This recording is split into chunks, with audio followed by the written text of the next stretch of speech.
Hey everyone, Michael Anthony here. Van Halen, Chickenfoot, Sammy in the Circle.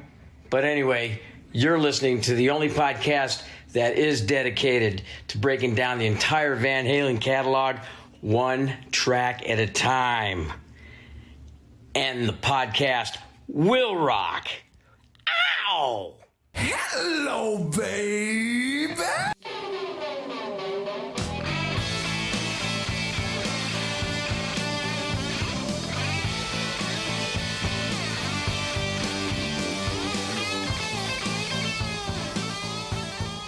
Welcome, all you rockers, rockettes, and everything in between. No matter what you are, you have joined us for a new edition of And the Podcast Will Rock.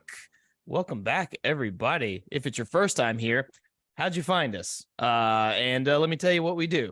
We are the show that dives into the catalog and discography of one of the greatest rock and roll bands of all time, Van Halen, of course. And we do it one track at a time. I am your co-host, Mark Kamire. With me, as always, Corey Morissette. Corey, how you feeling? You ready to rock tonight? I tell you what, we're going about an hour later, thanks to our special guest. He's kind of a jerk. We'll introduce him in a minute.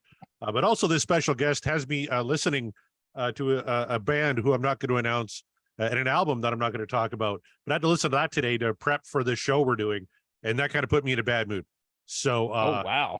Yeah. So I'm a little bit cranky today. I'm kind of hoping we get spanked. I'm going to be honest with you. You've been itching for spanked, no matter what, no matter how many jokes we make and how many times you say you're not wanting to do it. We know that you're secretly hoping for it. But what is not a secret is that our guest tonight is a regular contributor. He may as well be one of maybe two or three that are just honorary panelists on the show, because he's always with us, most of the time, always with us for live shows. Definitely a top contributor, and we love the guy because he just has so many damn good points, and he makes really funny, awesome shirts in our merch store. You guys should go check out our merch store. Most of the designs are by this guy right here from the Tom Petty podcast, among many other things he does. Kevin Brown, welcome back to the show, my guy. Hey, thanks for having me back on, boys. Yeah. I was thinking about it. It's been a while since I was a guest, not on a live show. That was a long time ago now. Do you remember what song you got? What song did you get? Yeah, it was off Audio 812. Finish What You Started was the song that we spun up. Yeah, which I was not mad about. Nor should you have been. No, I like that song. That's a damn good one. Good one. But I picked up 1984 on vinyl this past weekend as part of my Father's Day gift. What the hell are you waiting for? Well, that's the third of my top my three favorite Van Halen records I now have on vinyl. So, which is Women and Children, 5150, and 1984 now. So I finished what you started with show 38. Wow. Oh wow! Way back when, yeah. Way back when, yeah. I guess I'm just not cool enough to join the vinyl train, because I don't have a turntable and don't have the sound system to do it. So my thought is, why buy vinyl when I can't even spin it? So maybe one day. But until that time, nope. I'll just stay here in the not so dark digital age. Not yet. It will become a dark age. Well, but I got to tell you, do not get into vinyl until after the wedding, because it'll suck your money away. You got a wedding to pay for and a young lady to keep happy. Trust me, I got married, and then I got my turntable, and now I'm constantly broke. And so is Kevin, actually. We should talk about this. This is on the Van Halen news desk, but yes. Brian May and company, they're releasing like every fucking minute they ever recorded from the Starfleet project that featured one Eddie Van Halen. I was taking a look at this set. Like, they only did like 3 songs, but they have like 20 takes of each song. Every single outtake, Eddie burping into the mic before he tuned up, like just everything you could possibly imagine. This thing looks cool. I can't wait for it. It's one of those, because I talked about this on the last episode of the Queen show, actually, or the last one. But like, it's such a cool project. Brian May's got some time to kill. He goes to LA and just calls up his friend, and I love it. He always calls him Edward Van Halen. Yeah. And that's how he's listed on the record. In an interview, he always calls him Edward Van Halen, or Edward did this and Edward said that, which I just think is really funny. Yeah, and calls up, his buddies, like Spike Kenny play, or someone play keyboards. And he's got this all-star cast of musicians to just go in and sit and jam. And by the way, guys, how about we do this kids TV theme that my kid loves?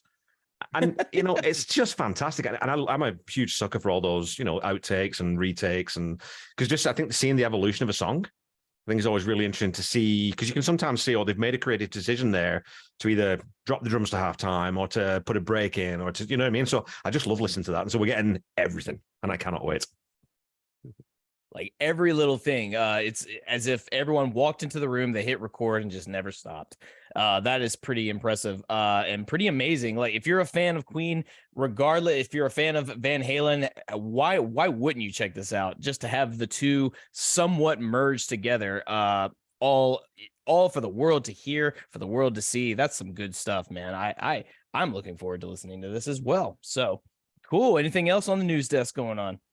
Well, there's a few things. There's actually a little clip of Brian May talking about the first time he witnessed Edward Van Halen back in 1978 when Van Halen was opening for Black Sabbath, and he got to meet Eddie through Tony Iommi. So you can check out that clip on the Van Halen news desk. Also, we have Sammy Hagar talking about his solo album, I Never Said Goodbye, that featured Eddie Van Halen and a couple tracks we know, and Give to Live and Eagles Fly. Also, Sammy Hagar, this is a great piece of news, getting his long awaited and much deserved star on the Hollywood Walk of Fame, along with Def Leppard, Glenn Ballard, Gwen Stefani, Tony Braxton, Darius Rucker of Hootie and the Blowfish fame, Dr. Dre, Brandy Norwood, and Charles Fox. So good on him. You put Gwen Stefani's name in the same group as all of those people? That's okay. You right. should know the star on the Hollywood Walk of Fame. Literally, you need like 100 signatures and like $200. Like it's not a big. Fair thing. enough. Yeah. I know. I'm It's just sure. kind of like, the idea of and look, I apologize to the listeners if you are just diehard No Doubt fans or Gwen herself, but I do not. I've never understood any of that appeal. So different strokes, I guess.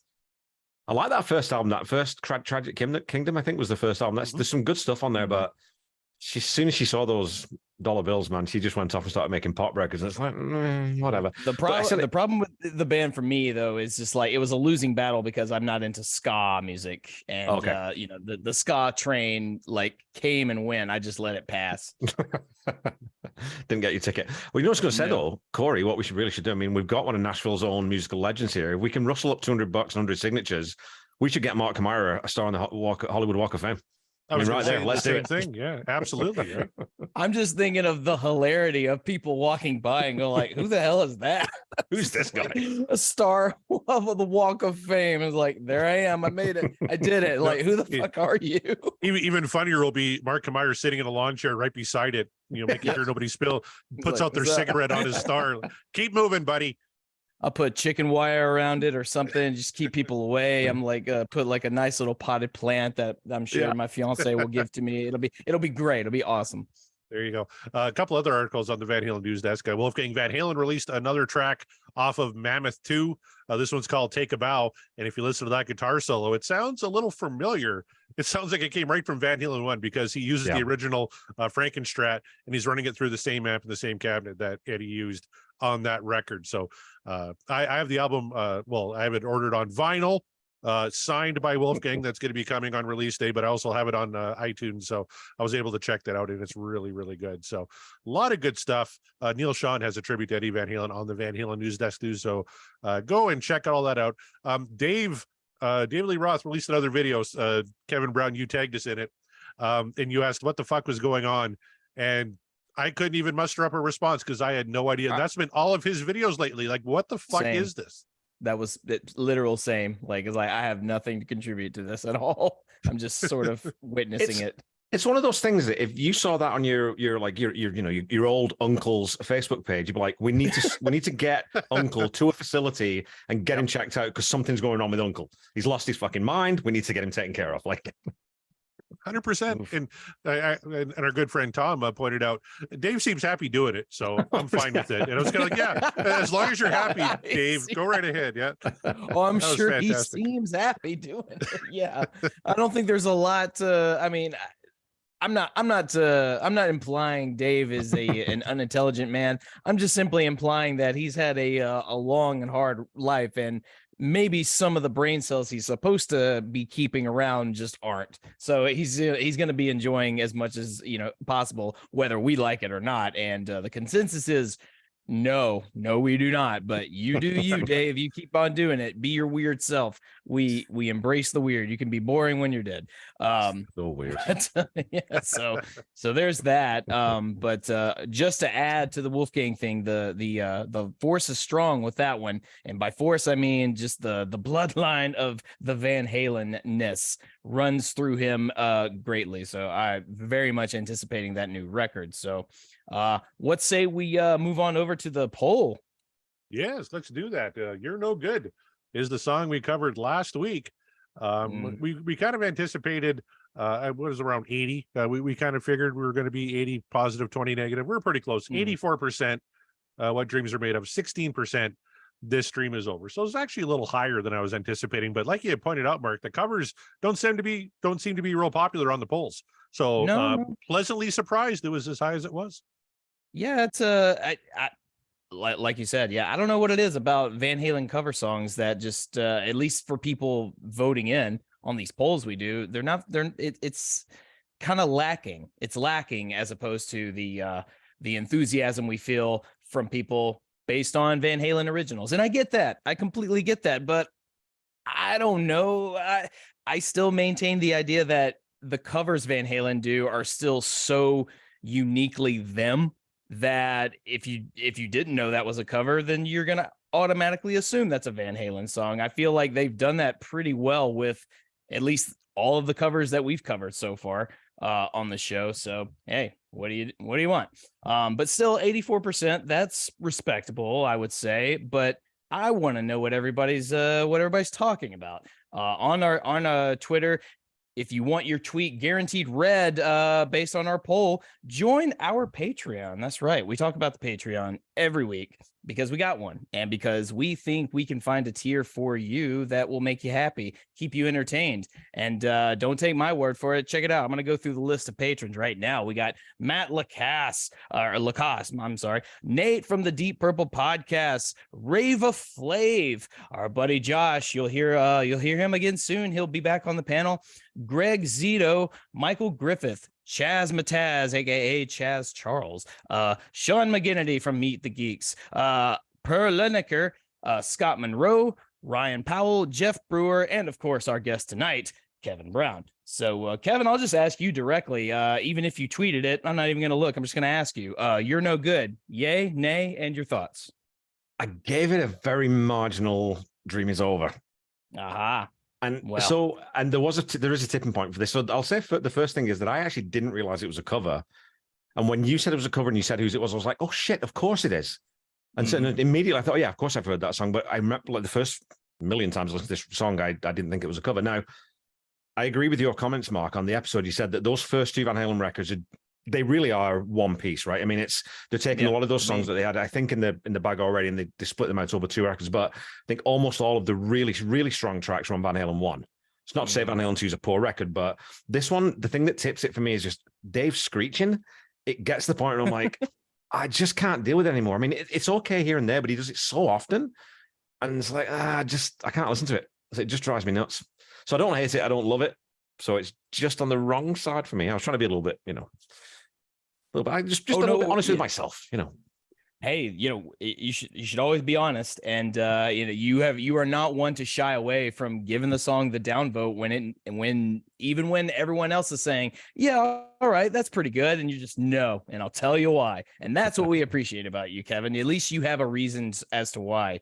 And it's funny that you say Dave's screeching, as you call it in this song, bothered you so bad because based on what we've heard in the comments, in the tweets, or just having conversations with our listeners, a lot of the times that's sort of the Dave signature they're looking for. Maybe not the screeching per se, but a lot of the howling, the signature Dave stuff, the Rothisms, if you will.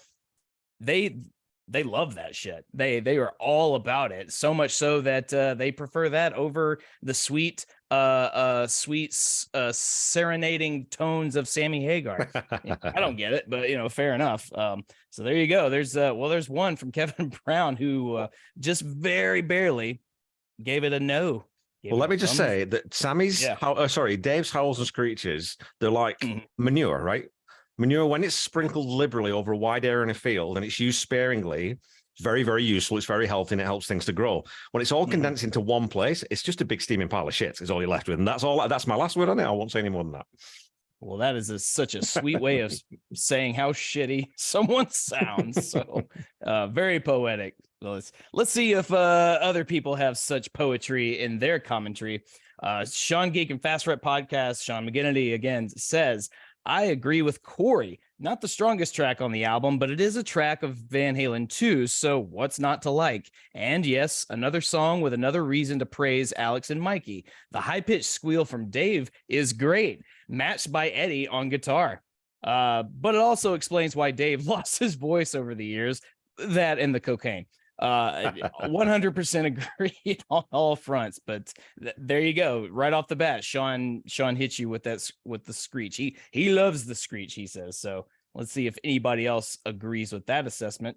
Going through here, looking for our people that are patrons. Scott Monroe says hashtag manifest, or I'm sorry, not manifest. That's later. He said hashtag manifesto inbound. So here we go. A mini manifesto says, I love the foreboding bass and cymbal intro. You just know the heat is coming. It's a perfect opener, though I wouldn't have been mad with Light Up the Sky as the first track, as your guest suggested, and as they did to open the 2015 concert I attended. Anyway, the centerpiece of the song for me is the call and response section between Dave and Eddie Van Halen. They are rock and roll gods as the high register shrieks and searing guitar notes clash back and forth in the heavens. This is also a great sonic representation of the lyrics. Eddie's crooning, scatterbrained solo fits the emotional swings of the melancholy tune. The harmonies, as usual, are on point and so essential to the Van Halen sound. It's what dreams are made of among many titans on this album, and an inspired cover choice. No good? Nah, it's so good.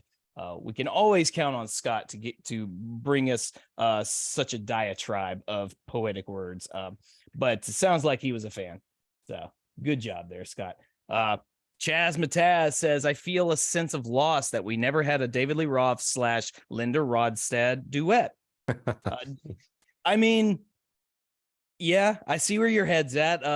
Something similar a la Alison Krauss, Robert Plant, perhaps, except for a little more unhinged because David Lee Roth is unhinged. Remember, Chaz does a podcast about Metallica and Lou Reed and Lulu.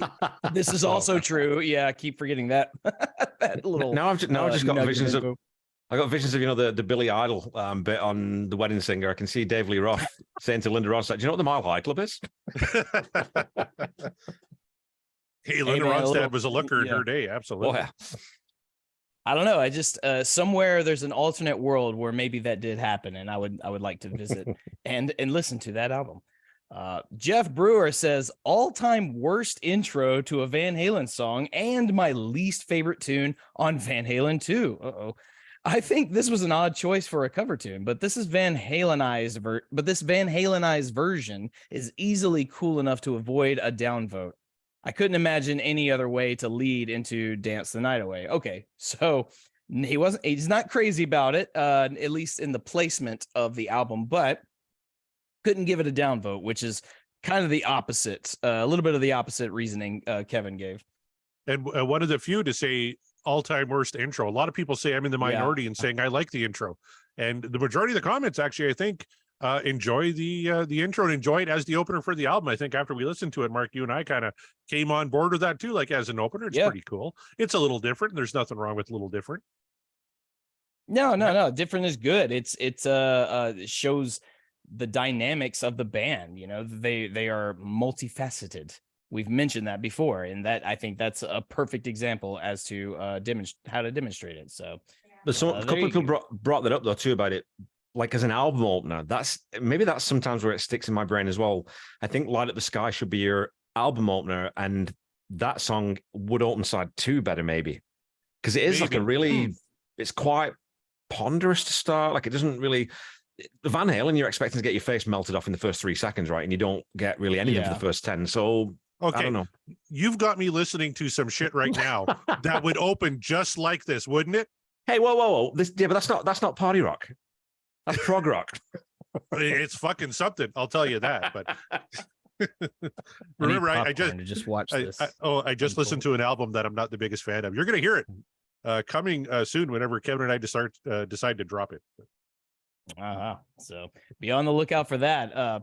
And I'll read a couple more from Kyle Anderson. He says it fits on Van Halen 2. Maybe not the best opener for Van Halen 2, but I can dig this cover. So again, I don't think he downvoted, but very much not keen on it opening the album. So, I think that's a fair assessment. And then finally from our friend Brad Gould, another great cover, Van Halen style. Love the bass intro and the call and repeat between Eddie Van Halen and David Lee Roth. So it's easy to see that most people gave this, let's just call it a pass. Most people seem to give this a pass because while it may not be the best Van Halen cover and it may not be the best opening track for Van Halen 2, it was still good enough for most people that it's a worthy What Dreams Are Made Of entry. Kevin Brown, on the other hand, felt, not good enough. Not going to give it to you. It was close. I know, just close, man. I know, just busting your balls because it's what we do. But thank you for taking a hard stance one way or the other. Too many people like, oh, you should have a middle option. Fuck the middle option. Fuck the middle option. No, it's all black and white. This world. We don't operate in the gray. There is no nuance in music and art. Kevin gets a ton of that on his Queen show, Seaside Pod Review, which much more popular than our show. He takes our format and then just makes it 100 times better. Makes it better. And leaves us in the dust. Come on. But really? It seems like every week someone's like, you need a middle option. It's like an itch in my brain. No, you don't. No. Just make it. Yeah, take a stand, make an educated, like a formal educated decision, and just stick with it, or at least stick with it for a while. There's something nice though about just telling people, nah. You want that? Oh, I love it. Would you like that? Fuck you. No, we're not doing that. Yeah, fuck off. No. So it's a very John Mariano way to. I was on the latest Aerosmith show. I was reading some of the reviews, and one person mentioned in a positive review that John and I were somewhat funny. And we spend way too long getting to the song. So now John just really extends the intro. So we're not talking about the music until 40 minutes in now.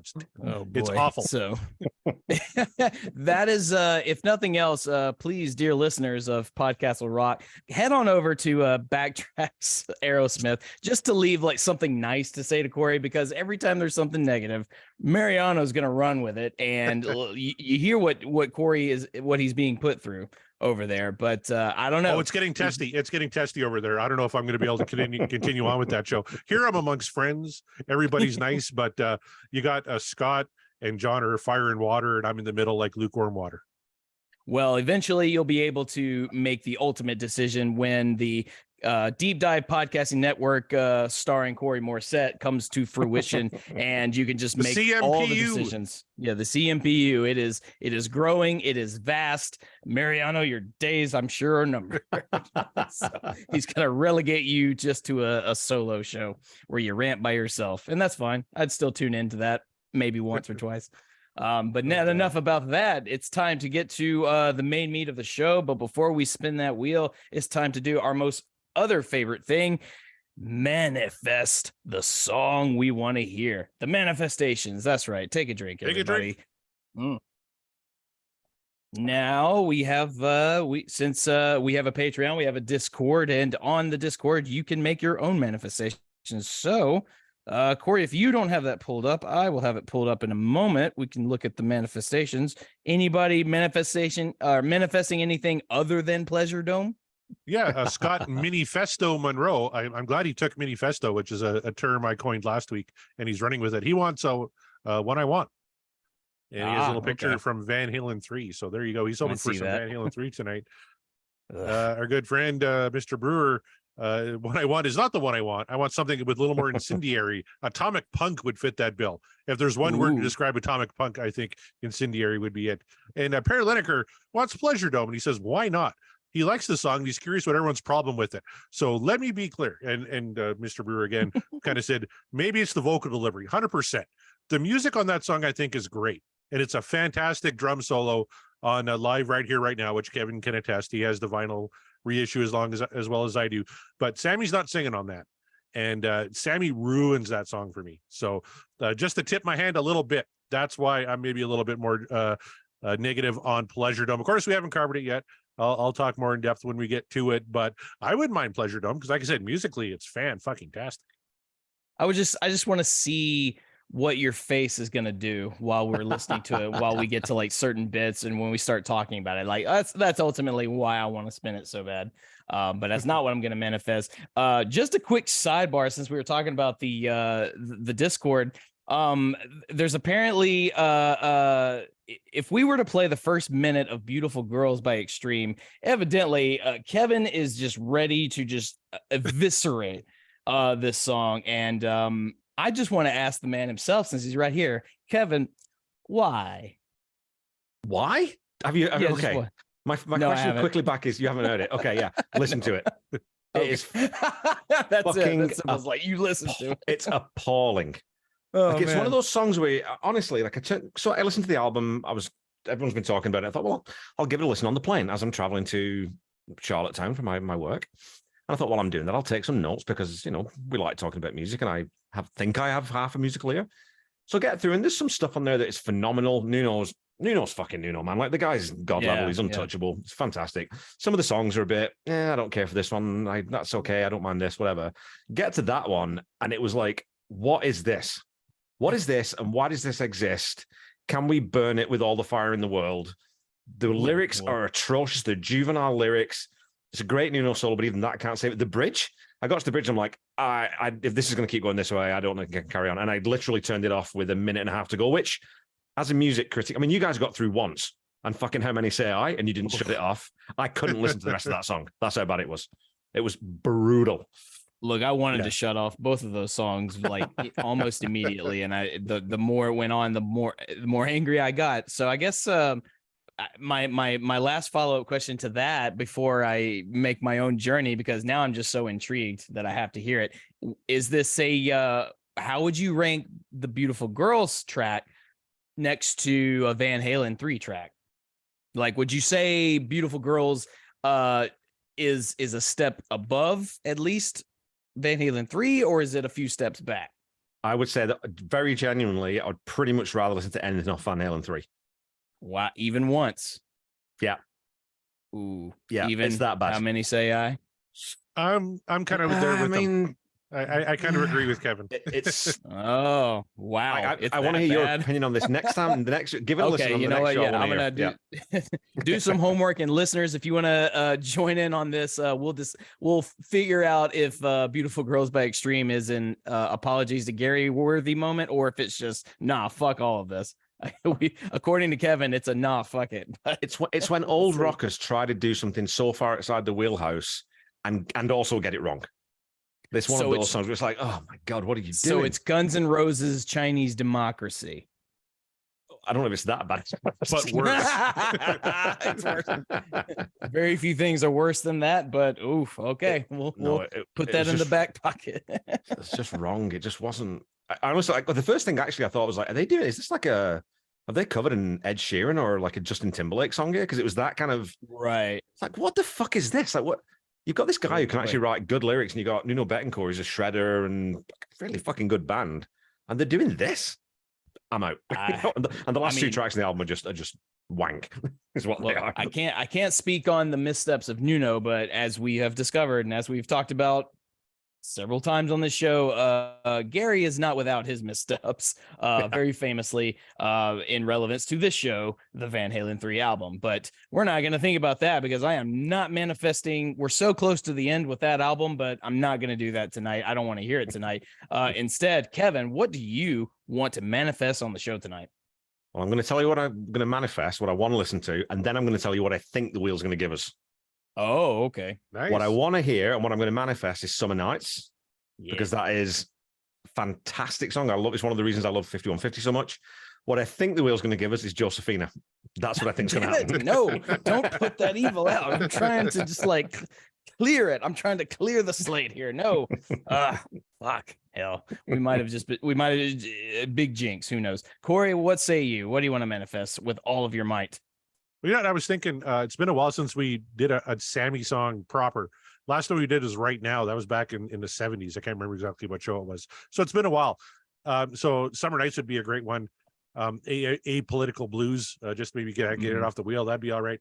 But I kind of want to roll House of Pain, because then we finish off 1984. And actually on our Discord, and I can't remember exactly who it was, so I won't misquote them, but it was either Ryan or Scott or somebody really cool said, when you finish an album, we should do a show ranking the tracks from that album. I thought that sounds like a great idea for a live show where we could bring on all of our patrons and they can give us their rankings on 1984, a la kind of what Sean Geek does. We're going to steal a little bit from the Sean Geek and Fast Rap podcast on that one. So if we finish off an album, the next live show, we're going to rank that album. I think that sounds like a lot of fun. So we got one track left on 1984. Let's roll a little House of Pain. That's what I'm hoping for.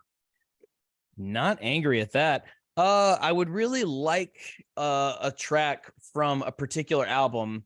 So I'm going to manifest a song from this album, but it's not the one I want to like really, really hear. But if I feel like it's like reverse psychology. If I manifest a different one, I'll get the one that I actually want. So instead, I'm going to go with I'm going to manifest The Dream Is Over. I'm going to manifest The Dream Is Over because I want to hear another song from the fuck album and maybe it'll work out. So now if we do land on The Dream Is Over, I wouldn't be mad at it. But we got so much to go through and I want to talk about it. I love that album. So if you're ready, Kevin, if you're ready, get Sammy warmed up back there and get that wheel primed if it's not already. Let's see. Kevin, how many times have you been on the show as a guest? Oh dear God.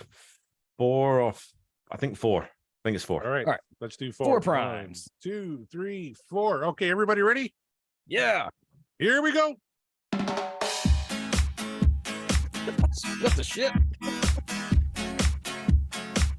Wait, I think I played the wrong song. It's not even spinning. The wheel's not spinning. It's just, I mean, it is, but it's not. Fuck you, Corey. Enjoy. Everybody enjoy the beautifulness. All around the world, there are so many beautiful girls. Fuck, this is extreme. All around the world, Yep. there are so many beautiful girls. It gets worse. Pack my bags, hit the road, gonna search the world. On a mission, I gotta find the Perfect girl. lighting up in the road. Well, she could be in Tokyo. All right, there you go.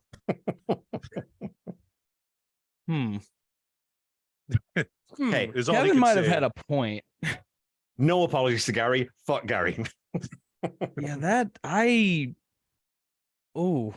like my brain hurts. Doesn't get better, mate. It does not get better. I'm That's the whole baffled by song. that. Yep. Oh, Lyrically, like you mentioned, Kevin, lyrically, what it is, all around the world, there are so many beautiful girls. It's just that, like over and over again.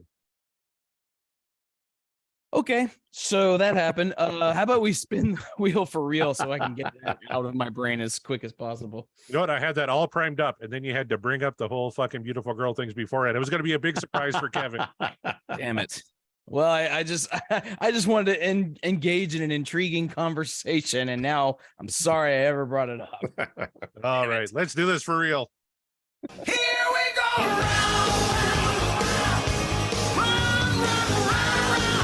We are good. Oh, it was almost Josephina. no. Oh, we're going to a different kind of truth and blood and fire.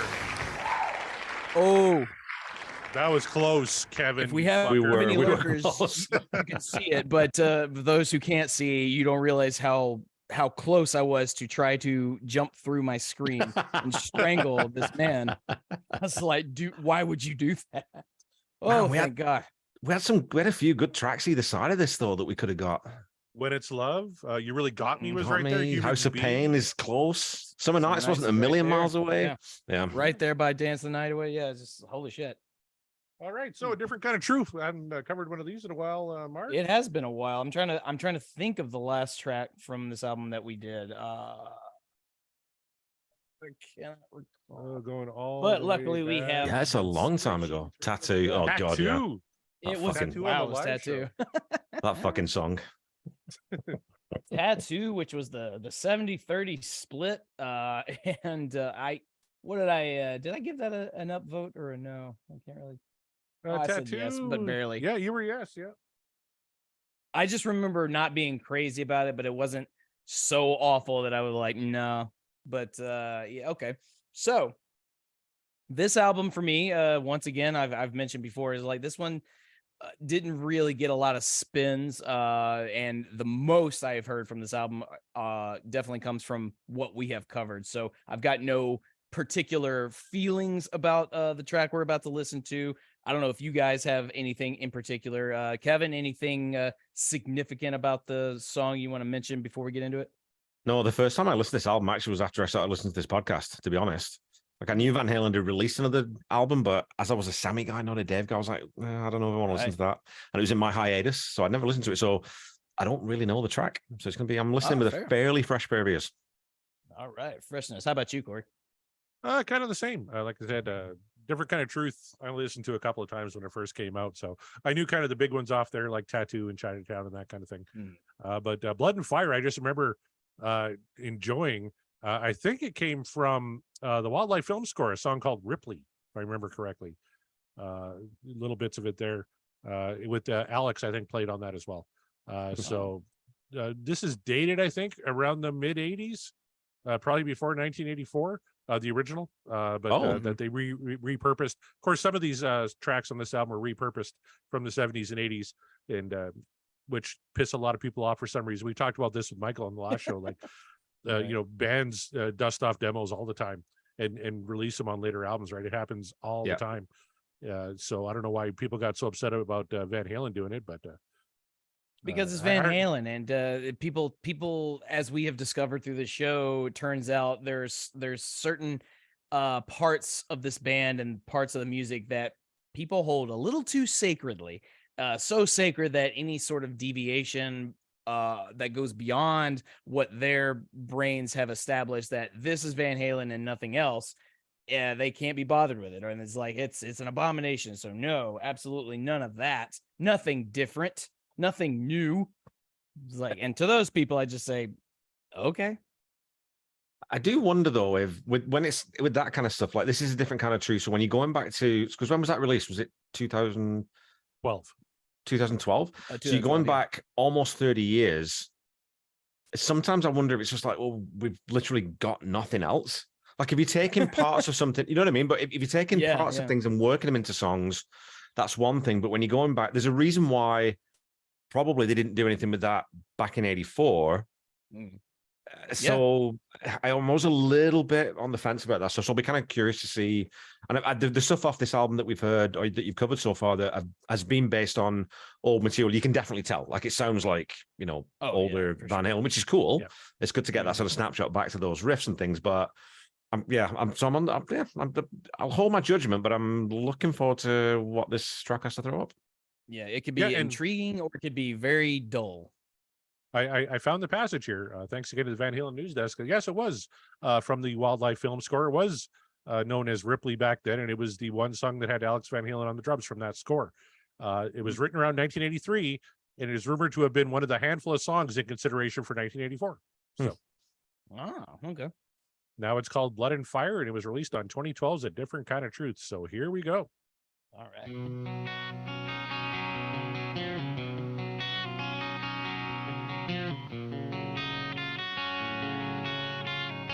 Okay, I don't mean to cut in so quick, but in the lurker chat, Josh, going back to Beautiful Girls, asked, did Extreme beat up Sugar Ray for those lyrics? Which I thought was a great comment. Brilliant. Oh, man. Remember Sugar Ray? I remember Sugar Ray. Every morning there's a... Oh, don't do it, Corey.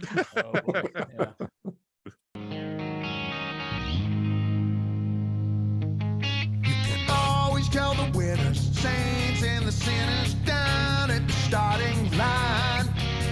I'm a lucid vision of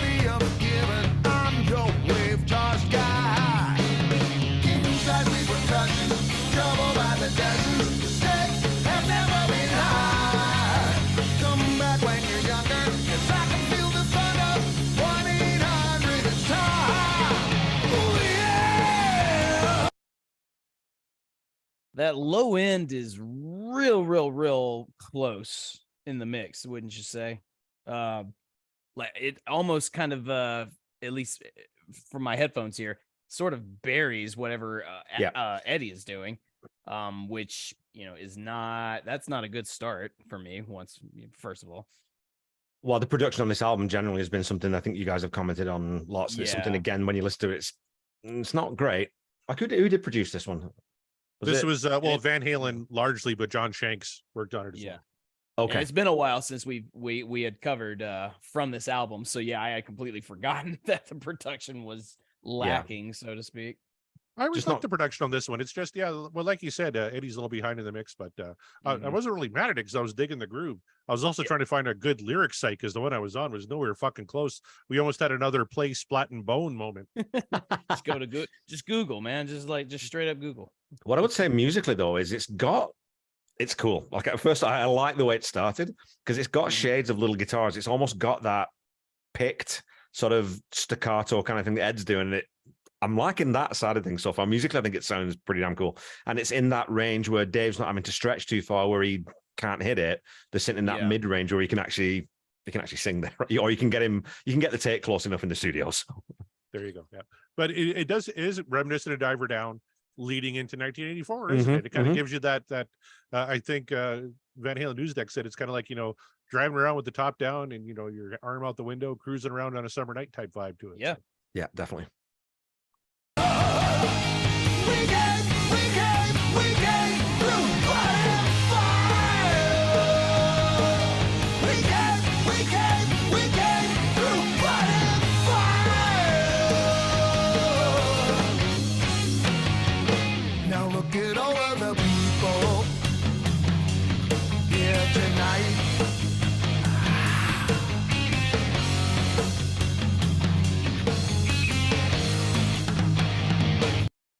That's kind of cool, the structure of that, right? Because that now look at all the people here tonight. You feel like that's going to be the first line in the next verse, but it's like a little weird coda at the end of the chorus, which I always like those little things that people throw in and just to subvert the form a wee bit. I thought that was pretty cool. It's very cool. Now I'm on a call here with two actually pretty decent singers. I've heard Mark sing before, but Kevin, I've been listening to some of your stuff, and the track they just played at the end of the Sean Geek show that you were on this past week. Really fucking cool, man. You got some pipes on you. Oh, thanks, man. Don't hold back. What do you think about David Lee Roth and his delivery of this song so far? I think it suits his voice, man. Like that's. I was talking to my friend Randy about the latest. Did you see Guns N' Roses at Glastonbury? This is a bit of a diversion. Did you see Guns N' Roses at Glastonbury? And we're talking about Axl, how bad Axl Rose was. Like he's got nothing left. Like his voice is just shot completely, right? And with people who sing this way and are not necessarily brilliant live singers to begin with, I do think they have to manage that. But this song's right in that sweet spot for Dave, I think. Dave does this sort of almost like a slightly just above tenor thing really, really well.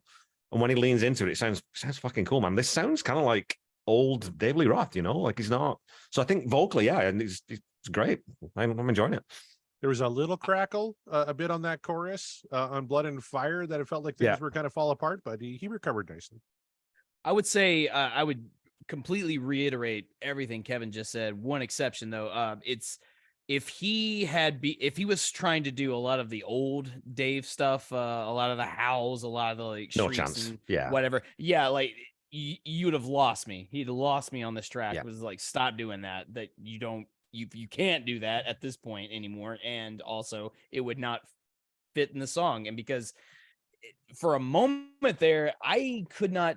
It didn't give me 84 vibes whatsoever. Like for a moment there, I was like, oh, okay. It sounds like Van Halen, but a sort of modernized, 2012 sort of approach. I can kind of hear it. Okay. Now, granted, when the chorus kicked in, it's like, oh, I see. Yeah, there you go. Yeah. There's 80s Van Halen for you. but I'm glad that Dave is not doing the unnecessary, let's call it ornamentation that he would normally do back in the 80s for a track like this, because if he did do it, it would not come off very well. He wouldn't be able to hit the notes he's going after, and I think the song would ultimately suffer for it. Now, we're not done with the song, so things could still happen, but for the time being, He's doing that thing that you love too, though, right? He was just repeating the same thing in the chorus. You're a big fan of that, right, Mark? Well, yeah, I'm. I respect people who can. I get less is more. Roth does that very well in terms of choruses, where it's just as long as it's catchy, all you got to do is say the title over and over again. And if it's catchy, then people run with it. Look at Running with the Devil. I mean, it's like there's nothing to that. Just to name one example. So it's not that I love it. I just I can respect it if it's done tastefully. So It's a wonderful, that's just what's expected. None of them know it or even suspect it. God must love the lazy, shivers in the crazy. Put so many in high. Ooh, yeah. We came through blood and fire. We came through blood and fire. Now look at all of the people here tonight. I've just figured it out. Like we talk lots about, we listen to songs about pre-chorus. When you build into a chorus, well, that's like a post-chorus, which again, I don't know that I've heard that too often. I think I know I'm fixating on this thing, but I think that's super cool. Just putting that in there. It's neat. So I've never steal that from my little bag of tricks, Mark. Next time I write a song, I might do a post-chorus. do a post-chorus, yes. And we'll know where it comes from. There you go. I found a little trivia for an aborted 2000 reunion. Do you guys know about this? Van Halen almost got back together with Dave in 2000 with Michael Anthony. Yeah. And they came pretty close to finishing an album, and this track was one of the songs demoed for it. Oh, okay. That I was gonna say, what is that from the MTV fiasco? No, that was like 96, right? Okay, right. Yeah, Best of Volume 1 came out in 96, but Michael Anthony said he wasn't sure if they had a complete album's worth, but they were pretty close. And this is one of the songs that ended up on A Different Kind of Truth that was demoed that day. Apparently the others, God, I just had it here. Now I lost it. Were As Is, Honey Baby Sweetie Doll, and The Trouble with Never. Interesting. Oh, huh. No, I didn't know about that. But it's a shame it didn't. I guess. Well, I don't know if it's a shame it didn't occur, or if it was a blessing in disguise that it didn't happen. I don't know.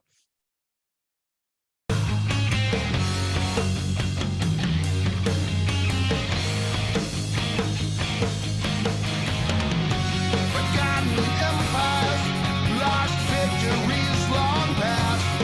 Every time I moved again, I thought it was the last. You know what we've not talked about so far is Al's drums, and they sound great on this record. They sound crisp. They do. It kind of sounds like Fuck Era a little bit. Like it's got that production of it is good, which again, we've talked about the production on this, and you're talking, Mark, about that low end really early on, but there's good separation in this section. Like I can hear everything, although the bass is a little bit slightly muddy. Is it Ed playing bass on this, or is it Wolf? Who's playing bass on this record? Wolf is. It's Wolfie? Okay. Yeah. Which, because the bass part's great, but again, I think that's what's throwing me back to 84 is those drums. It sounds like a 1984 drum part that Al's playing, you know? You can always tell a Van Halen song by either Eddie's guitar or Yeah. Alex's drums, right? Yeah. Especially that snare sound. But I was focusing on the lyrics because they didn't make a fucking lick of sense to me. And again, Kevin had me listening to a band today where their lyrics don't make a lick of sense. Here we had You're not letting this go, are you?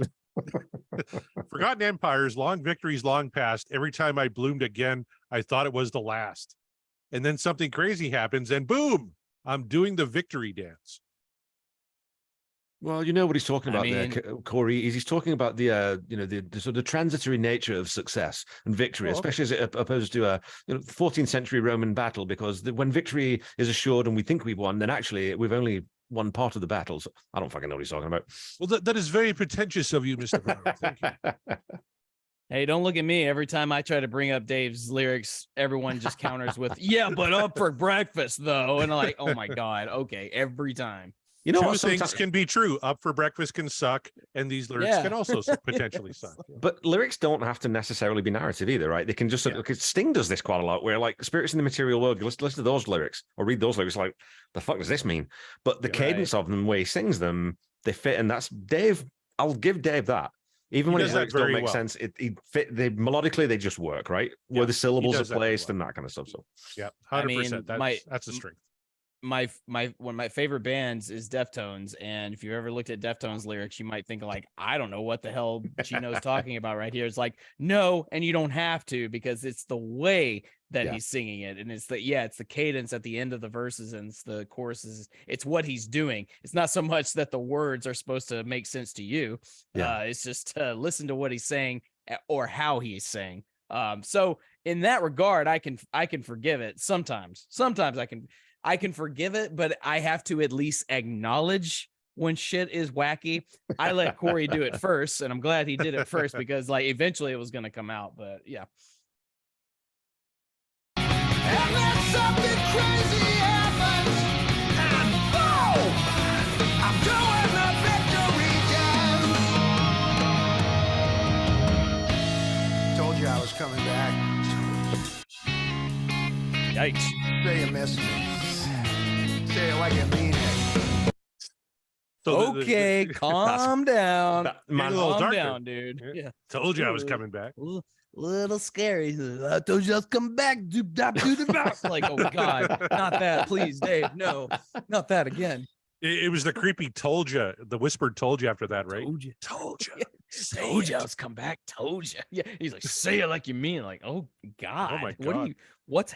I don't like what's happening here. Like This just- isn't a loving relationship anymore. Dave's choking No, us, and I this don't is- like it. th- What's our no, safe word? Isn't this Dave talking to the fans? Yeah, But saying he's coming told you I back to was Van coming Halen, back, right? yeah. So it's not. I don't know. suppose so. It's not. but It's not sex creepy. It's Dave creepy. And there's an intersect. There is a Venn diagram, but you know. There is. A It's Venn kind of diagram. both. Yeah, you're It's right. like he's got his hands It around is. our neck saying, It is. say you missed me. Like, fucking buy mean- me supper first, you creepy fuck.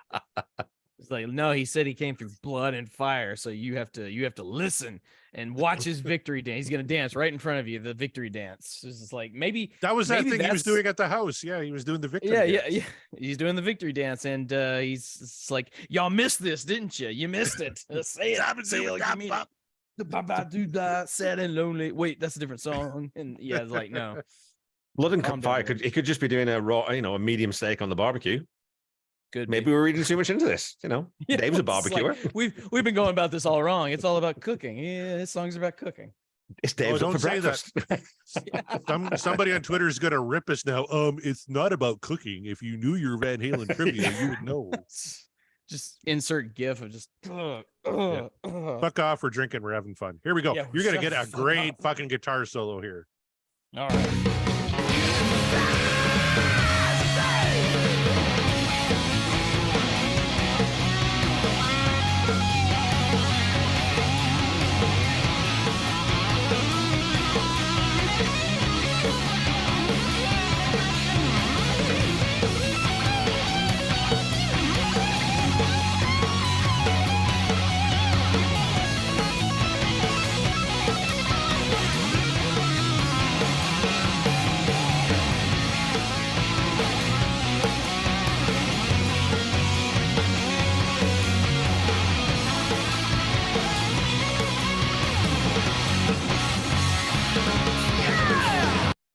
My favorite solo man. on the album is from this song. I love that solo.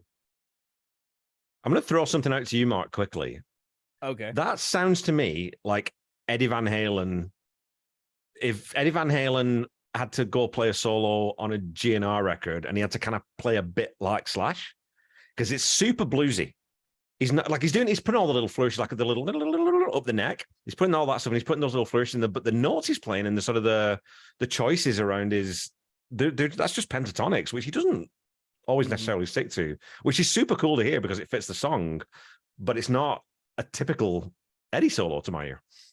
If your name is Slash or well, Kirk Hammett for that matter, yeah, the pentatonic scales are your friend, and you're gonna wear that shit out like it's going out of style, and even when it's out of style, you're still gonna do it. Yeah, I can hear in that regard, I can hear the kind of Slash-ism in Yeah. that sense. But I'll tell you something, I could give you a more in-depth analysis if I felt the solo was brought out a little more. It's not very bright. Because it sounds muddled and muffled underneath everything else because the low end is so high. The drums are clear. You can hear everything Alex is doing. But something about, I mean, Eddie is kind of weird in the mix as it is, but you would think with the solo is like, okay, you guys got to crank him. You got to crank him loud, especially for a solo like that. Crank that shit up as high as you fucking can. Like put the solo in everyone's ears and in their faces. And I mean, just based on the sound, that's what I felt like it should have been. And that's not what I got there. On a technical standpoint, just from what Eddie is playing, phenomenal stuff. But again, it's hard. It's hard for me to really judge it because it's like, there's so much that's kind of lost in the mix because the production is just not good. You know, Scott Haskins said something to me he was a guest on my pod a couple, 3, 4, 5 weeks ago, and he said something that I found interesting. I'd never actually thought about it in this context before, but he said that the guitar solo really replaces your lead vocal. So wherever your vocal is in the mix, that's where your solo should be. And that's a good sort of barometer on this song because it definitely isn't. It's a lot lower than Dave's vocal. Dave's vocal is very clear. This solo isn't. So that's, I mean, that's a production issue. And it's a stylistic choice too, I think, sometimes. But I agree. I agree completely. Yeah. As a musical idiot, I didn't mind it because I thought it married to the drums so well and what Alex was doing. Like because they meshed together so good, I didn't quite mind it. Do I wish it was more like Nuno on Rise from that great album that you enjoyed so much, Kevin? Where it's just out front and everybody else is just hanging back and letting him do his thing? Sure. But just the nature of that solo and how it was constructed, I thought really worked really well with the drums and with the bass too. So as a musical idiot, as I mentioned, I was okay with it. No, that's still a really good perspective. Me personally, I wish that if for all the production's fault, I wish at least that had been rectified a little more. Like just turn the gain up on Eddie just a little bit right there. Push the slider a little just higher. push it because like he's doing a lot. He is doing a lot on this solo, and everyone needs to hear what he's doing. So you know what happened? Eddie went out for a smoke, and Alex was like, "Just bring that slider down a bit. You don't need that much fucking guitar." Like, need more cowbell. He's not gonna say shit, and if he does, I'll talk to him. It's fine. Yeah, whatever. Yeah. Like Wolfie, look away. You don't see this. We should also mention that neither Mark nor I are experts either, nor would we ever say we were. So no. That's Corey setting us up for failure there, mate. I think he's just threw us under the bus a little bit there. Yeah. It's one of my favorite things to do. Yeah. Josh in the chat says the solo reminds him a bit of Aftershock, so a little bit from Balance there. So yeah.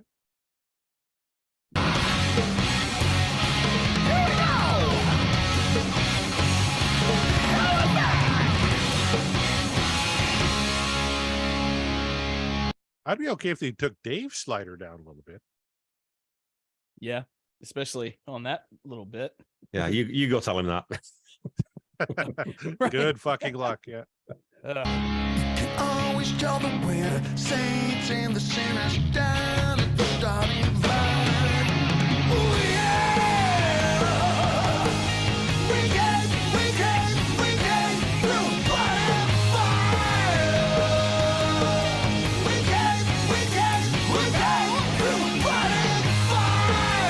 We came through blood and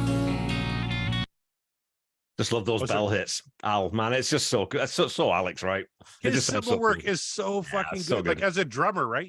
I appreciate his cymbals more than anything. Everyone always talks about the snare, but listen to what he does on the cymbals. It's fantastic.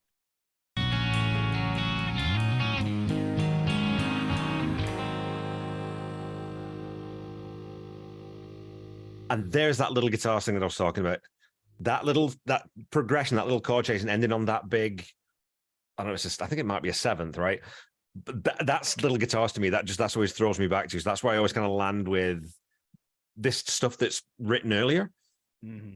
I think it's some of those things where it's the similar phrase, and maybe that's why they don't put it on the album, or it gets rejected. It's like, well, it's a little bit too similar, or maybe it's just repeating the same kind of stuff. So maybe that's why it didn't make it. But I don't know. All right. Well, before we get to the voting round, it's time to play my favorite game, and I'm going to cue up my favorite music cue here. All right. The question becomes, gentlemen, how many times did Van Halen perform Blood and Fire? I might keep this instead of The Price is Right. I don't know. What do you think? Got a pina colada in your hand. You're thinking about all the beautiful girls around the world because that rhymes. Mark, we could just leave now and let Corey get on with it himself if he's going to do this to us. It's disrespectful. All right, we're playing the game. did. We're going to start play the with game. Kevin Brown because he loves this song so much. How many times did Van Halen perform Blood and Fire live? I don't know how many times they played after Different Kind of Truth. I can't imagine that they left this off. It's a song that Dave can sing. Like I said, it's in his mid-register, so I think it's fairly comfortable for him. So let's say that if they played, I don't know, 120 shows after this was released, I don't know. I would say probably then 85. I'll go with 85. 85? Oh, okay, Yeah. 85 times. Mark Meyer, even though the music doesn't back it up, you have to get closest to the actual number without going over. How many times did Van Halen perform Blood and Fire live? 70 times. You're both way over. Oh, The correct okay. answer is 4. Okay. Wow. So my logic was absolute dog shit then. That's good. They played it February 8th, March 26th, March 28th, and March 30th, 2012, and that's it. I'm a little bit surprised by that because I think this would do well as a live track. Like I said, with Dave in his frail dotage, not with his Zimmer frame hobbling around stage a little bit, I think he could probably actually get away with singing something close to this live. So And it was right in the middle of the set. It came after You Really Got Me and right before Dance the Night Away. dude, can we turn off the Justin Timberlake shit? I'm just going to keep this playing. You're making my heart sad. Don't give Gary an excuse to sue us. Yeah, there you go. All You're a right. sadist, All right. Morissette, Wow. a sadist. Ugh. Yeah. It's too much of that Mariano influence, I can tell you. Yeah. It's like Exactly. bad for Well, you. Kevin refused to have me back on the Queen show, so this is how I get back at him. I can't imagine why, but I know. there you are. Blood. It's because I and- suck at this. I'm just No. I'm just here because I know how to Taking push over- the buttons. Oh yeah. You're taking over every podcast one at a time. So, it's trust me, you're doing fine. But before you take over the entirety of the podcasting airways, it's time to vote on Blood and Fire. And I'm going to throw it to Kevin because, hey, you're the guest and that's just how it goes. So, Kevin, Blood and Fire from A Different Kind of Truth. Would you say that it is what dreams are made of, or is the dream over?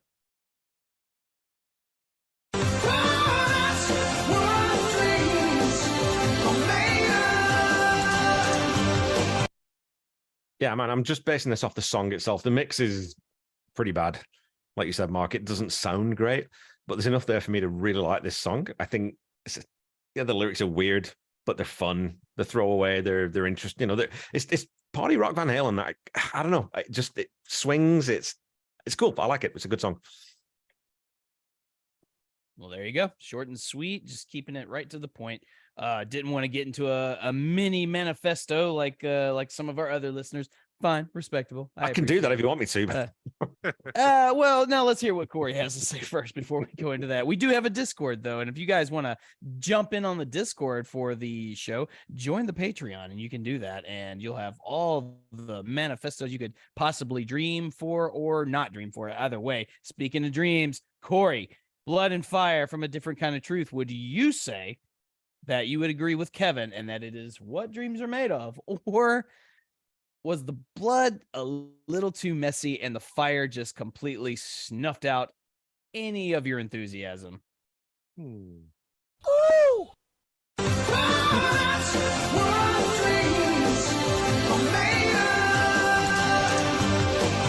The mix definitely didn't bother me as much as it bothered you guys. I generally like John Shanks. He does a lot of Bon Jovi now, and he's used to mixing a pretty good guitar player. I know, Kevin, you're a pretty big fan of Phil X, aren't you? I am. Yeah, that guy's a fucking beast. Yeah. It's talking about, and a little bit of segue there, but if you were ever to sort of put a Van Halen tribute together and you wanted to bring someone out who could get close enough to Eddie, and sort of really understand the way he played, Phil X would be your guy because he fucking loves Eddie Van Halen. And that guy can play. Like putting that guy in Bon Jovi is like putting, that's the issue 26-inch rims on a wheelie bin. It's just, there's no need for Phil X to be in Bon Jovi. What is a wheelie bin? You mentioned that on the Sean Geek Show too. Is that a wheelbarrow? No, like your garbage can, but it's got wheels on it. Oh, okay. Because when I grew up, Corey, I grew up in England. I grew up in black and white, and so our garbage cans didn't have wheels on them. We had to carry the goddamn things down to the end of the yard. So back in my day, like mongrels, we had to carry the trash can. You fucking kids and your wheels. Mama had to carry that trash can down half a mile down the road to the cherry tree, and that's where they picked that sucker up.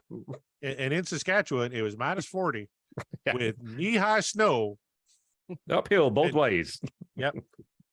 But yeah, I mean, you just described my parents having to put out their garbage cans at their homes in those in Mississippi Nashville. dirt roads. Oh, no, Mississippi. when they grew up in Mississippi. So yeah. Wow. Does it snow in Mississippi? Not even, except that one time I was in college there. Just quickly, Mark. How offensive were our southern accents? Were they like? I wasn't even trying a southern accent. I don't know what you guys. Okay. Offensive, not so much, and you know, just crap. Good job. Yeah, just I tell you what. No, that's because the thing is, there's so many people that sound like that or sound worse that it's like at this point, do a southern accent, and I can't even be mad at it anymore because it's like, no, some Southerners do sound like that, and I can't defend it. You guys ever hear of a guy by the name of Brantley Gilbert? Unfortunately, yeah. Don't think so. I was just at a Nickelback concert. He opened for Yikes. Nickelback, and he was like a country slayer. That's about right. Like, yeah, he was trying to fucking play like heavy metal but country, and I didn't know what the hell to think. Like his I thought that was Sturgill Simpson's whole bit. I don't know what the fuck it was, but I couldn't understand what the fuck he was saying. Or I'd like to dedicate this song to the men and women of the American Armed Forces. He was in Canada, and I guess Canadian Armed Forces too. But here we go. Here's some shitty heavy metal country music for y'all. Anyway, brother, here's Wonderwall. It's like, He did play a little believe Shine it. from Collective Soul, so I was like, hey, there's a song I know. Really? Yeah. That's an odd one Probably- to pick out.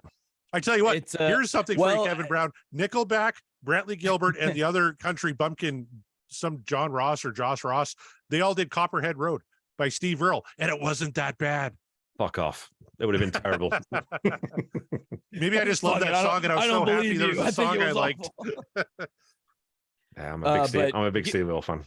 Brantley I Gilbert love Copperhead Road. Bradley Gilbert doing a Collective Soul song actually does not surprise me because if he's spent a lot of time in Nashville, he probably heard Collective Soul a lot because Nashville loves Collective Soul. So, Oh, really? I love Collective Soul. I'm Yeah, going to see him in they do. August. They're they're great. good. They're a good band, but I mean, like they've had a big following here for many years. So yeah, that doesn't shock me. Kevin, they're hitting the fair in Saskatoon this August. Are they Check 'em really? out. Yeah. Oh, I'll definitely have to go out. Yeah, no, I love a lot of their stuff. Heavy's a great These are- album. They're playing Regina like a couple weeks after, but the first concert I ever took my wife to, she'd never been to a concert before, gonna- was Collective Soul. They're gonna experience cool. that city. That's right. They're going to experience Regina, if you will. Show us your vagina, or sorry, show us your Regina was their slogan for a bit until enough people complained.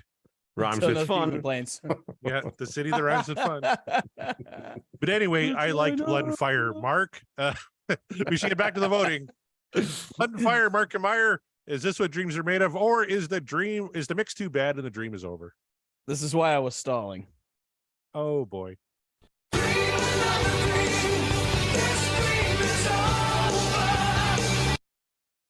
There are some good things happening in this song, so I want to start with that. As you guys have very brilliantly pointed out, everything Alex is doing is superb. You want good Alex Van Halen drumming, you want a good example of just the kind of fun shit he can do. This is a good song for that. I mean, there's a lot to choose from, but this is a good one that really sort of showcases Alex. You just got to listen for it, and lucky you, he's pretty clear in the mix. I cannot say that for everybody else. I mean, the bass is in your face, but as Kevin pointed out, it's very muddled, and maybe that just has to do with the fact that like Wolfie's playing it as opposed to he's not going to play the same way Mikey is going to play the line. So a lot of contributing factors. But I'll say mix aside, let's just take we already know the mix sucks. So the mix being so bad does hurt the song for me. I find the song very just from a Van Halen standpoint, very uninspiring. I don't find it to be a very like party rocking Van Halen tune that we know they're good at. It does not work for me in that regard. It sounds to me, and maybe it's because this is a recycled track from the 80s, and they're doing it here in like 2011, 2012, whenever they actually recorded before it was released. And it just, what really hurts it, I'll say it. What really hurts the song is Dave. Dave is the worst part about this song. The lyrics are whatever the hell they are, but also I feel very strongly if they had produced this song back in 84, when, originally, I think Dave would have been in better voice. The lyrics would probably have been better because he was in a different mind space. Maybe it wouldn't have been better. Maybe they would have been worse, but he would have sung it better. There are some good things happening in the verse in terms of vocals. I think the harmonies really help Dave out, but you take those harmonies out and it just sounds bland. There's a lot happening with Dave just not sounding like Dave to me in the song. He tries. There's some moments where he tries. It just doesn't come across because this isn't the same David Lee Roth that everyone is so gung-ho about. This is 2012 David Lee Roth.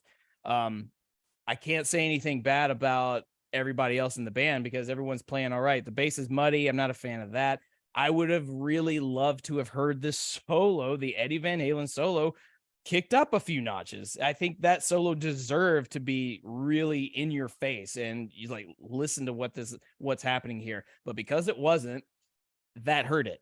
On top of the fact that everything else is happening, and I don't know. I listened to this song. I listened to everything you guys had to say about it, and I just felt nothing about it. I don't imagine I would listen to the song and immediately want to go to it again. So that's the nicest way I can put it, I guess. Is like I didn't hate this song. I let me point that out. Did not hate it, but it was not my favorite. I'm warning you, Morissette. I'm warning you. We've got another 2 hours of podcasting to go. It's not worse than Extreme's Beautiful Girls. I'll put it that way, based on the minute I've heard of it. But it's just not, it just doesn't really do it for me. So if I'm just being completely honest, though I didn't hate the song, I don't really think it is what dreams are made of. So for me, nope, dream is over. You brought up the harmonies, and I agree with you on that point. Wolfie was getting some shit online lately from a fan who said, I saw you in concert and you were miming to Anthony's melody, and that's such horse shit. That. It's like, what the fuck, dude? And then it turns out he even got like the concert wrong. Like you didn't even see them on that tour, you dumb shit. Like that's how fucking dumb Twitter is. I'm gonna go tell this celebrity who I don't know, who doesn't want to hear from me, and tell him, I think you're full of shit. You play the tracks and mime vocals all the time, which is just horse shit. This is my 15 seconds to get a reaction out of this rock star, and if he does, then I'll feel better about my meaningless existence. Like Wolfie's got more talent in his little fingernail than most of these people. Really, I mean, because that kid is unfucking believably talented. That new record, with him. The first Mammoth record, I thought was one of those just like, yeah, this is good. I'm not sure it's a great record, but I think there's like lots to build on. From what I've heard from this second one, it's like, oh, this kid could actually end up being big now. Like this could propel him to that next level because that new song he just released, man, fuck, that's good. It's so he took it up. He cranked it up a notch from album 1, and I love album 1. I don't know if there's a skippable song on it. It's great stuff. But yeah, I think this one he's cranked it up a notch, especially that first track he released. I think he had to. Good. Yeah, I don't think, based on the success and the high praise critically his previous album got, I don't think he had a choice but to kick it up a notch. Just like you have to follow it up with something. I mean, he has so many unnecessary haters that just want to rag on him for being Eddie's kid. Well, It's you're 'cause nothing he's- like your yeah, dad. Yeah. You're It's just like you're not fuck Eddie Van Halen, and so therefore we're gonna let you know that you're not Eddie Van Halen. It's like you think he doesn't fucking know that? You think he's out there? Yes, he's trying to pursue a career in music, but he is not trying to be his dad. That could not be more evident if you Agreed. Oh, you're trying to actually make it. listen to what he's doing. Yeah. You're making a career off your dad's name. He named the album Mammoth. He won't even use his own fucking name on the album. He's playing every instrument on it. Yeah. He's singing every track. He can't call it Wolfgang Van Halen because people give him shit, so he called it Mammoth. Yeah. Well, and there you go. I mean, Okay. that's one thing. He's Yeah, got yeah. one thing his dad never had is a really good singing voice, right? I mean, Yeah. or at least the confidence to do it. That's so Especially on lead. Like Eddie Yeah, he background tried. vocalist, fantastic. Yeah. Yeah. oh, great Yes, harmony yes. vocalist, yeah, for sure. Yeah, that's the string. And if you are a strong, background vocalist or just a strong harmonizer, that's fine. That's perfectly fine. People, if that's your wheelhouse, then just own up to it. Yeah. Eddie's tried leads. We've heard him try lead vocals, and it's like, okay, that's yeah. it's like maybe all right, you did that thing, so now you can say that you did it, and you don't ever need to do that ever again. It's It fine. was not a good time. I did not enjoy that. It just- I was going to ask you though, Mark. Yeah, because we're talking about the lyrics in Blood and Fire, and again, like there's that one verse that's a bit. I think like the third verse is basically, oh fuck, I've got nothing else here. But I like that the opening verse. You can always tell the winners, the saints, and the sinners down at the starting line. I'm a lucid vision of the unforgiven. I'm your wave toss. I think that's kind of, I don't know. That's a pretty good What one. is- I wonder I when don't that know was what written. a wave toss guy is. I don't know A what wave that toss means. guy. A wave It's toss guy? a surfer who's missed the edge. I don't know. Yeah, I'm not sure. Sure. The words that I'll go take your together. word They're for it. both words. Yeah, it's just that he follows it up with I mean, actually I kind of like the follow-up lines a little bit better. There's just like king size, we were crushing trouble by the dozen, stakes have never been higher, all that stuff is like, oh, okay, cool, so what are you trying to say here? And then he never really gives us a good resolve from that. Yeah, But it's like, all that's right, fair. well, you were on the right track, and then you lost me, and then I think you lost yourself too, based on what I'm hearing vocally. That's fair enough. Maybe it's more about him rejoining the band. King size repercussions, trouble by the dozen. The stakes have never been higher. When David Lee Roth rejoins Van Halen, that's a pretty big deal, right? So very well could be. But again, and I just think if that is the case, and you're calling this song Blood and Fire, like part of me thinks is like, I feel like this song should have been bigger, like bigger riffs, bigger quality, definitely bigger quality, but just like this should have been more of a statement track, if that's the case. If lyrically that's what it's about, you're calling it Blood and Fire and you're gonna speak about this, I feel like the track should have been a bigger thing. But hey, what do you do? I'm really curious to What see how do the you do? poll goes on this one. Mm-hmm. Like Yeah, I think this will be. I think this one's really hard to call. Yeah. I don't know what, you know what I mean? Like it's I think let's try and predict. just- Let's steal yeah. something from Seaside. Kevin, what do you think the poll is going to be? there's a lot of Dave Love out there, right? And I don't think the Yeah. Sammy guys really lay into. So I'd probably got I'll go 81-19. I'll Oh. say. I think it'll still be high because I think it's a production aside, and I your objections are completely valid, Mark. I still think there's enough there that especially the Roth guys will dig. So Sure. And so for me, yeah, based on the fact that it is a Roth era, I mean, it's his return, but it's still a Roth era. And as you say, based on that, that's automatically going to get a lot of upvotes just because. And based on everything else. So I definitely think it's going to be more of an upvote than a down. I'm going to say it's going to be more of like, though, I think a 75-25 split. That's what I think. cool. Yeah, I'm kind of with Mark. Just looking at the stats for A Different Kind of Truth. The highest ranked song on here is Stay Frosty, 82.5%. What Dreams Are Made Of. She's the Woman was 81.1. Everything else is in the 70s. I'm kind of feeling like a 78-22 in favor. That's You look at probably the song, accurate. Yeah, it's kind of I compare the song a lot to like a song like Out of Space, which was 77.5%, or You and Your Blues was 79.6.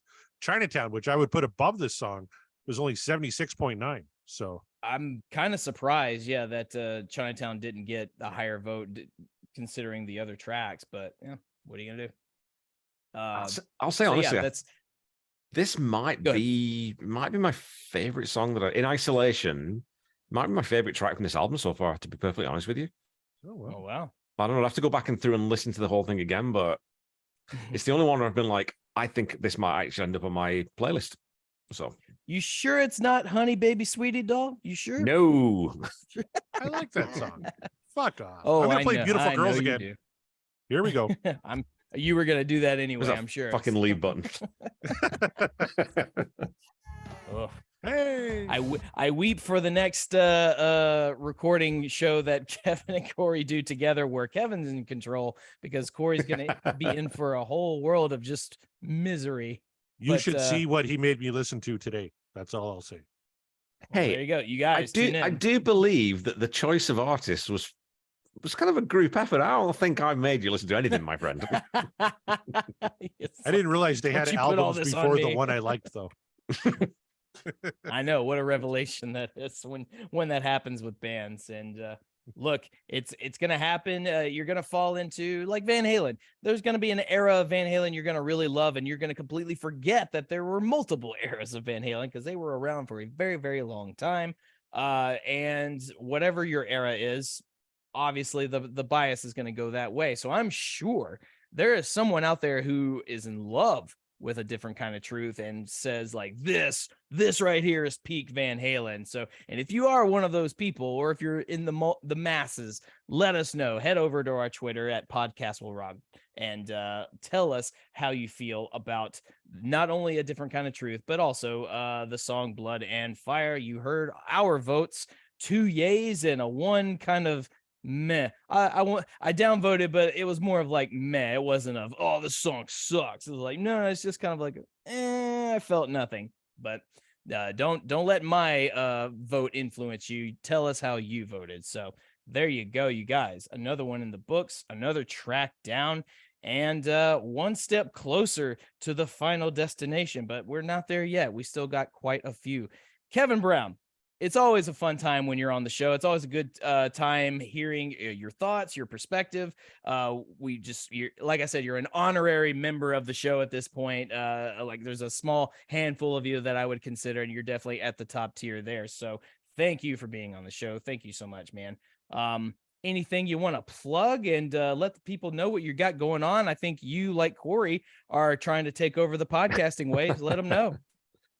Yeah, I mean, if you're into Tom Petty, like, if you're not into Tom Petty, don't go listen to my podcast because it's just a big geek on his music. But you can follow the Tom Petty Project on Facebook, Instagram, and YouTube at the Tom Petty Project, and on Twitter at Tom Petty Project. If you want to check out my Queen podcast, that's Twitter at Queen Seaside, or on Facebook at Seaside Pod Review. But I just wanted to shout out quickly, if you're not a Patreon for the show already, it's super cheap. And anyone who does a podcast knows that it takes a lot of effort. I won't say work because it's not work if you're doing what you love. But Corey and Mark put in a shit ton of effort to make sure that this show is awesome every single week. There's so many of us who depend on it as part of our listening every week. So if you can afford, I think like the lowest one is like $3.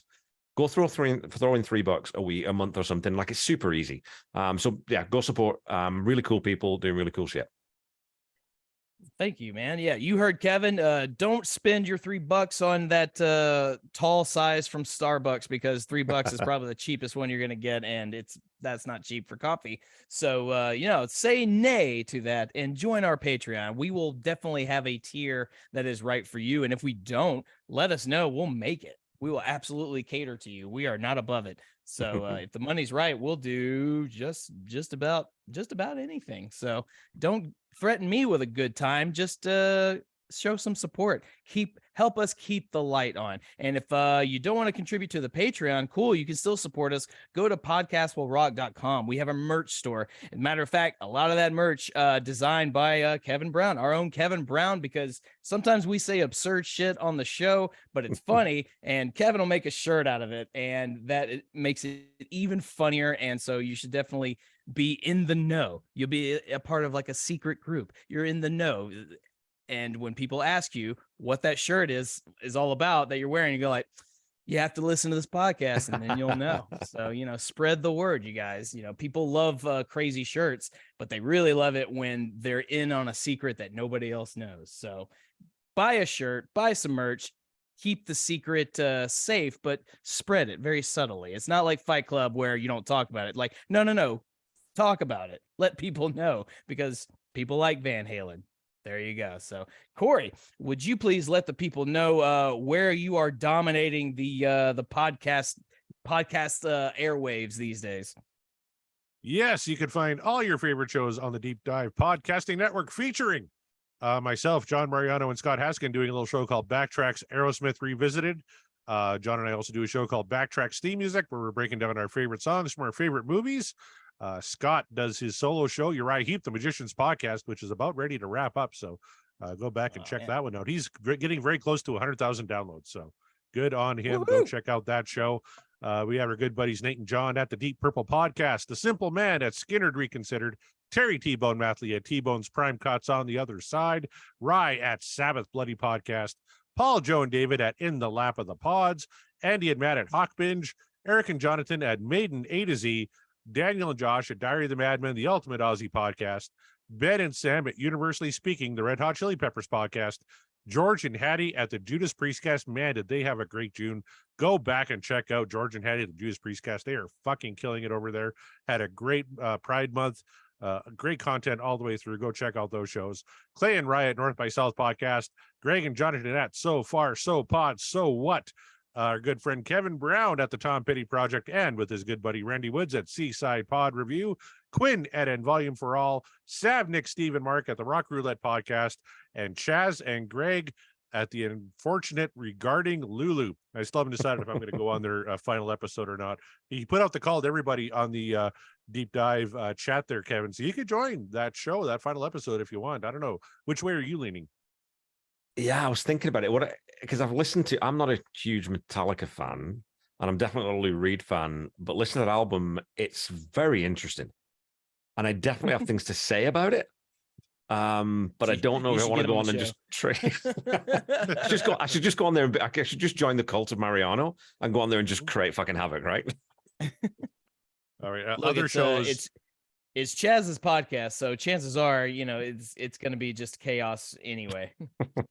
That last one especially, but other shows you should go check out, of course, our good buddy Sean Geek and Fast Fred at the Sean Geek and Fast Fred podcast. We just had Kevin Brown on as a guest, part 1 anyway. Sounds like there's a part 2 dropping the next week or so.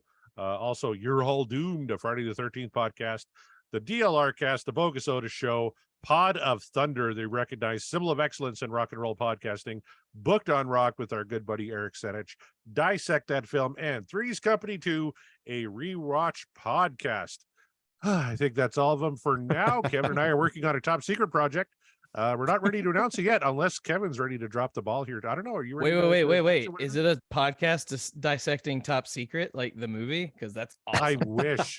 We're gonna do that on theme music pretty quick though, because I want to do some skeet shooting. Hey-o. What we could do, Corey, is maybe we could tease out. I don't know. Maybe we could say what the general format is without giving away the first artist. Okay. I'll let you handle that.